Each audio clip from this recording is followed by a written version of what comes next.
नमस्कार, छायाज रेसिपीजमध्ये आज आपण बनवतोय अगदी कुरकुरीत अशी कोथिंबीर वडी। चला तर लगेच बनवायला सुरुवात करूया। सगळ्यात आधी इथे मी कोथिंबीर घेतली। कोथिंबीर मी स्वच्छ धुवून घेतली 2 वेळा। यानंतर मी निथळत ठेवले। कोथिंबीरीचे जे कोवळे देठ असतात ते सुद्धा इथे मी घेतलेत, त्यामुळे वडीला चव खूप छान येते। आता ही कोथिंबीर आपल्याला अगदी बारीक अशी चिरून घ्यायची आहे। तर इथे मी कोथिंबीर चिरून घेतले। कोथिंबीर चिरल्यानंतर आपल्याला ही वाटीने मोजून घ्यायची आहे। तर या वाटीने मी ही मोजून घेतले आणि 2 वाट्या कोथिंबीर आहे। कोथिंबीरीच्या प्रमाणामध्येच आपल्याला इथे बेसन घालायचं आहे, त्यामुळे सुरुवातीला कोथिंबीर वाटीने मोजून घ्या।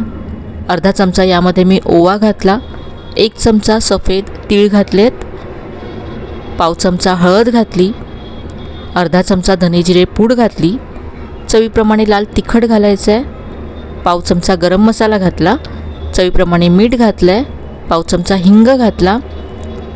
आता हे सगळं मिक्स करून घ्यायचं आहे। यामध्ये मी आलं लसणाची पेस्टसुद्धा घातली आहे। हे सगळं मसाले आणि कोथिंबीर सगळं आधी छान असं मिक्स करून घ्यायचं। यामुळे कोथिंबीरीची चव खूप छान येते, याला पाणी सुटतं। पहा, कोथिंबीर अशी कुस्करून घ्यायची मसाल्यांबरोबर। आता यामध्ये बेसन घालायचं आहे। तर इथे आपण 2 वाट्या कोथिंबीर घेतली होती, तर 2 वाट्या कोथिंबीरीसाठी इथे आपल्याला 1 वाटी बेसन घ्यायचं आहे। यानंतर यामध्ये 2 चमचे बारीक रवा घालायचा आहे। कुरकुरीतपणासाठी इथे मी रवा घालते। रव्याऐवजी तुम्ही तांदळाचं पीठसुद्धा घालू शकता। आता हे सगळं मिक्स करून घ्यायचं आहे। सुरुवातीला कोथिंबीरीला जे पाणी सुटलं आहे त्यामध्येच हे मिक्स करून घ्यायचं, म्हणजे पाण्याचा अंदाज आपल्याला व्यवस्थित येईल। आपल्याला याचा घट्ट असा गोळा मळून घ्यायचा आहे, त्यामुळे खूपच कमी पाणी आपल्याला तिथे लागेल। हातावरती 1 ते 2 चमचे पाणी घेऊन आपल्याला हे मळून घ्यायचं आहे। तिथे मला 3 ते 4 चमचे इतकंच पाणी लागलं आहे, जास्त पाणी लागणार नाही आपल्याला।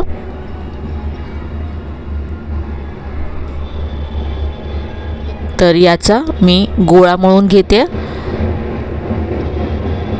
अगदी सोपी अशी रेसिपी आहे आणि चवीला कोथिंबीर वडी तर खूपच छान होते। तर इथे पहा, याचा असा मी रोल तयार करून घेतला आहे। अगदी घट्ट असं पीठ मळलं आणि रोल तयार केला।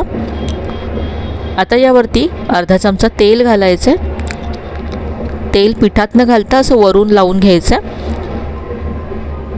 आता वरून याला थोडेसे आपण सफेद तीळ लावूया, ज्यामुळे दिसायला वडी खूप छान दिसेल। प्लेटमध्ये मी असे तीळ पसरवून घेतलेत। यावरती हा रोल असा फिरवून घ्यायचा आहे, म्हणजे हे तीळ चिकटले जातील। आता हा रोल तयार झाला आहे। आता हा आपण वाफवण्यासाठी ठेवूया। तर इथे मी एक चाळण घेतले, तेलाने ग्रीस करून घ्यायचे आणि यामध्ये हा रोल ठेवायचा आहे।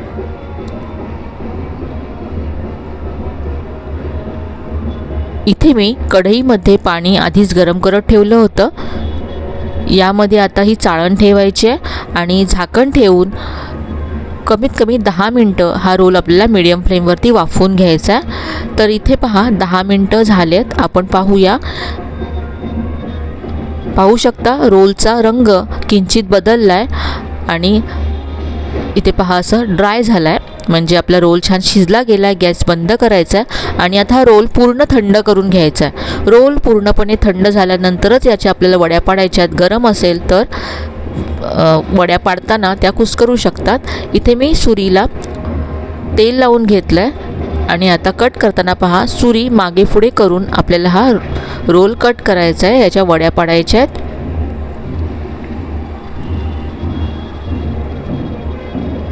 अशा पद्धतीने सुरी मागे पुढे करून रोल कट करून घ्या, म्हणजे अगदी व्यवस्थित अशी आपली वडी तयार होईल। पहा, अजिबात कुस्करलेली नाही आहे, अगदी परफेक्ट अशी वडी तयार झाली आहे आणि तेलामध्ये सोडल्यानंतर सुद्धा ही कुस्करत नाही।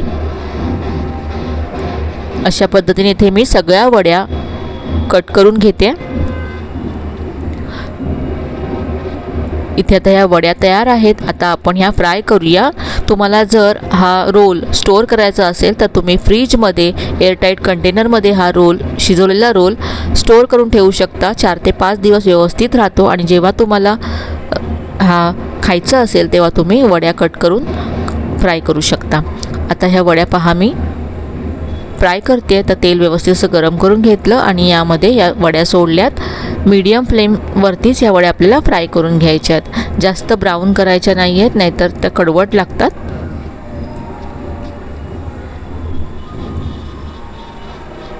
रव्यामुळे खूपच कुरकुरीत होतात ह्या वड्या.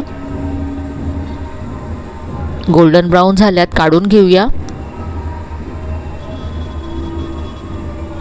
तर अगदी झटपट आपली कोथिंबीर वडी तयार झाली आहे.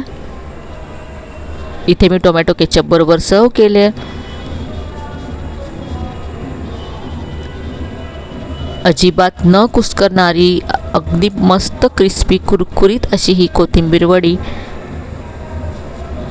नक्की ट्राय करून पहा. खूपच साधी, सोपी आणि मस्त अशी रेसिपी आहे. आजची रेसिपी जर तुम्हाला आवडली असेल तर व्हिडिओला लाईक करा, शेअर करा. चॅनलला अजून सबस्क्राईब केलं नसेल तर नक्की सबस्क्राईब करा. चला तर मग पुन्हा भेटूया अशाच छान छान आणि नवीन नवीन रेसिपीसह.